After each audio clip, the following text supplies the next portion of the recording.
Hey there, my name is Chase Sr. You're watching the San Francisco 49ers Report, the largest independently run Niners channel right here on YouTube. I give you coverage and shows every single day. We also do live shows and watch parties, so be sure to hit that sub button to stay in the know with all things Niners. And here's what we have coming up. I'm going to outline all of the many reasons why this season here in 2024 has been a disaster for San Francisco, and we're going to take a look at everything that's transpired. There has been a lot that's gone against this football team. And with that, I pop up today's poll question. How would you grade this Niners season so far? A, B, C, D, or F? That'll be the pinned comment on today's video, so scroll on down and let me know right here. Let's start here. Going into 2024, even after the Niners lost that Super Bowl to the Kansas City Chiefs, San Francisco was Super Bowl favorites. They were looked at as a team that had a great opportunity to lift the Lombardi Trophy this upcoming February in New Orleans. And it has been a downhill, Jekyll and Hyde, frustrating, very difficult season for San Francisco, the entire organization, the players, the coaches, and this fan base. It has included 3 crushing NFC West losses in which the Niners have controlled those games.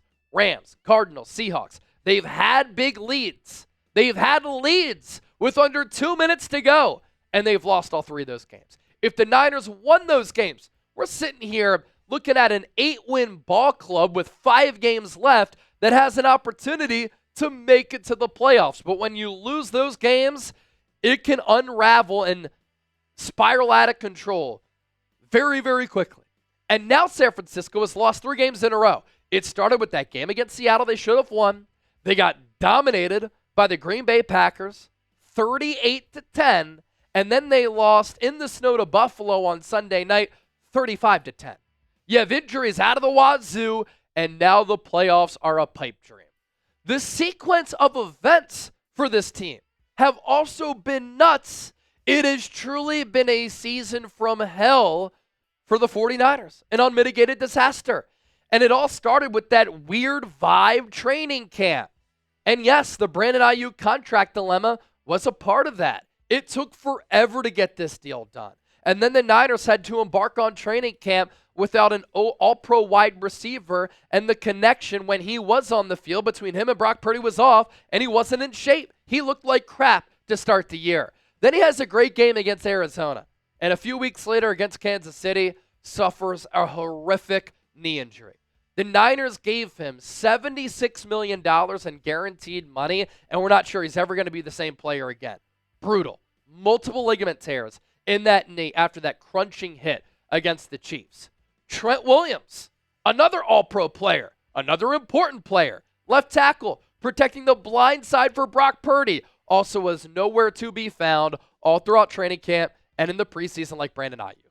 So 2 of your best players did not join this team until week 1. He too had a contract standoff. Ricky Pearsall was shot in the chest before the season. And you know the Niners have had a crazy 2024 when this is the 3rd craziest story that's happened with this football team. The 2 crazier stories, we're about to get to those. Javon Hargrave, the Niners signed him prior to last year to a 4-year, $84 million contract. Last year he had 7 sacks. He was kind of average. Then early in the year, tore his triceps. Out for the season. Christian McCaffrey, one of the bright spots for this team last year for sure. You're thinking, is he going to be able to put together another fantastic season as the Madden cover athlete? The Madden curse hits. He deals with Achilles tendonitis, is lost for the entire training camp and preseason, does not play until the Niners come out of the bye week against the Buccaneers because he's dealing with Achilles tendonitis in both legs. And then he plays a really good game against the Buffalo Bills. It looks like the reigning NFL Offensive Player of the Year, who had more than 2,000 all-purpose yards last year, who was top 5 in MVP voting, was back. Freak play where he's about to take it to the crib, shoestring tackle, injures his knee, out for the season. This season has also turned very, very personal for San Francisco. I mentioned how Ricky Pearsall getting shot was the 3rd craziest story for this Niners team. He nearly died. Yet Charvarius Ward and Trent Williams have had to deal with unspeakable family tragedies. And our thoughts and prayers are with the Ward family and the Trent Williams family. And I couldn't believe that I was typing this out on X the other day. And you can give me a follow at Chase_Senior for more Niners news and content. But earlier this year, Charvarius Ward's 1-year-old daughter passed away. And then Trent Williams and his wife this week announced that they lost twin boys. One earlier in the pregnancy, and the other was born stillborn on November 24th. That is crushing. That's absolutely heartbreaking for both players during what has been a challenging all-around season for San Francisco. So when all of this transpires, it's nearly impossible to win and overcome all of that. Draymond Green was on a podcast the other week, and he was talking about the dysfunction and the despair around the Philadelphia 76ers. And I know it's having to deal with life and football and basketball and football, but it comes to mind as something that makes a lot of sense. And you think about what the 76ers did this offseason. They signed Paul George to a max contract. They signed Tyrese Maxey to a max contract extension. They signed Joel Embiid. They went all in on those three players. Here we are in early December. They have played 6 minutes together as a team. And there's been so much drama around that club. And Draymond Green said, we were dealing with that last year. It is impossible to win when all of this extracurricular stuff is happening. All of this extracurricular stuff is happening for San Francisco, and they've had to deal with personal tragedies on top of a soul-crushing Super Bowl loss back in February, where the Niners as an organization are probably still kicking themselves wondering, how do we lose that game? And so when all of this goes down, it's almost impossible to win and overcome all of that. Now, coming up next, there are also football issues that have caused issues for San Francisco. Stay tuned for that part of this conversation, but let's get to our sponsor and pay our bills. Also, be sure to hit that subscribe button, because if you want daily Niners shows that are informative, insightful, entertaining, thought-provoking, where you have a voice, lock us in, hit that sub button as we approach 152,000 subscribers. Prize Picks are our sponsor for today's program. Daily fantasy sports made easy, and the best daily fantasy sports app in the world. And it's the largest independently run daily fantasy sports app in North America. More than 10 million active members, billions of dollars handed out in awarded winnings, and it's daily fantasy sports made easy to the tune of you pick 2 or more players, you choose more or less on their projected stats, and you can win up to 100 times your money. Right now, if you head to prizepicks.com/CLNS, you play $5, you get $50 instantly. You don't even need to win to receive that $50 bonus. Great Thursday night matchup. Here's how the game works. Detroit, Green Bay, NFC North tilt. Jahmyr Gibbs, more than 68.5 rushing yards. Josh Jacobs, more than a half rushing or receiving touchdown. Christian Watson, less than 44.5 receiving yards. We'll put that link down below in the show notes and attached to the pinned comment of today's show. It's prizepicks.com/CLNS. So we continue to move forward and recap what has been a tumultuous season, and it's not even over yet. There are 5 games left. What else is going to go wrong? Let's go through what Niners players and coaches have said and what they said to Mike Silver, now of The Athletic, formerly of the San Francisco Chronicle, and I think this tells a pretty clear story here. Diamador Lenore, quote, all I hear nowadays is bad news. Kyle Juszczyk, quote, it's been rough. A 49ers assistant coach, day by day, it's been falling apart. How depressing is that? Imagine going to work where your company is just dealing with all of this stuff and you're free falling as a company or a business. Wouldn't be fun to go to work every day, especially not as a football player when there's that much pressure. Yes, you're making a lot of money, but that pressure can wear you thin. Tabor Pepper, the long snapper, quote, there have been a lot of roadblocks. All of those statements, very, very true. And what's been unfortunate for the Niners is that they've had so many team health issues. This has also been a consistent theme under head coach Kyle Shanahan.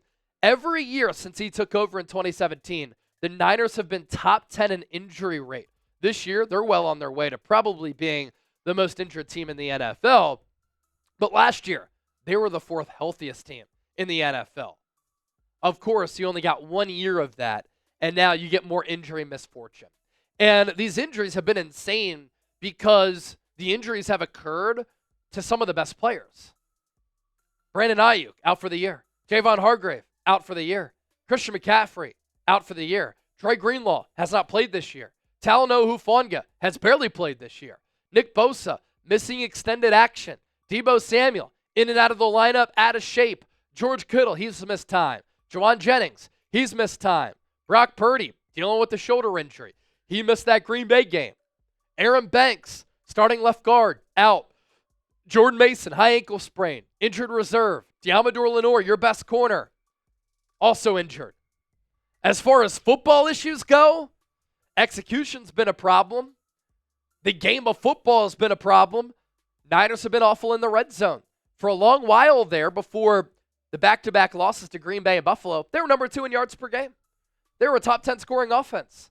And that's with them being 27th in touchdown red zone percentage. So when they make it inside the red zone, they've settled for way, way too many field goals.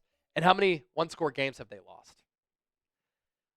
Those games could have been decided by scoring a touchdown instead of a field goal. What's pretty telling about this Niners team, they have not won a team they have not beaten a team, with a winning record this year. Some people might say, Chase, the Seahawks are now 7-5. They weren't a winning team with the winning record when the Niners beat them. And then they lost to them to start this 3-game losing skid. As far as the defense, it has not been good. Nick Sorensen is not cut out for the job. He can't be this team's defensive coordinator in 2025, and his lack of quality coaching has certainly showed this year. The special teams, they have been arguably the best or the worst special teams unit in the entire NFL. Breakdown after breakdown, mistake after mistake, miscue after miscue. It's been hard to watch. That third phase of the game has been inexcusably poor. The offensive line hasn't been able to run block like in seasons prior.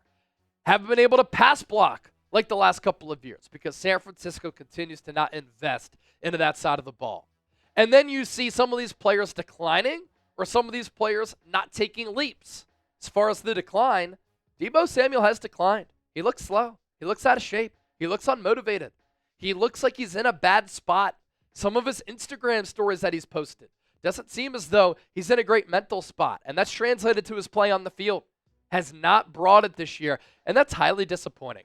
1, he's been a disappointment since the contract. 2, you'd expect him to step up with Brandon Aiyuk out. He's looked nothing like a number 1 wide receiver. Not even close. Juwan Jennings is wide receiver 1 for this football team. Yet Deebo is paid like a wide receiver 1. Not playing like it. Kyle Shanahan, the coach. It's hard to coach with this many things happening, but he's also had a bad year. Bad play calling, bad execution, bad game management, bad player management, all around bad year for Shanahan. He's wearing it on his face. He looks tired, thin, and worn out. So, look, to round this out, it is hard to overcome all of this. If you were to have these issues with your business, in your personal life, think about how difficult that would be. That's what the Niners are dealing with in football ways.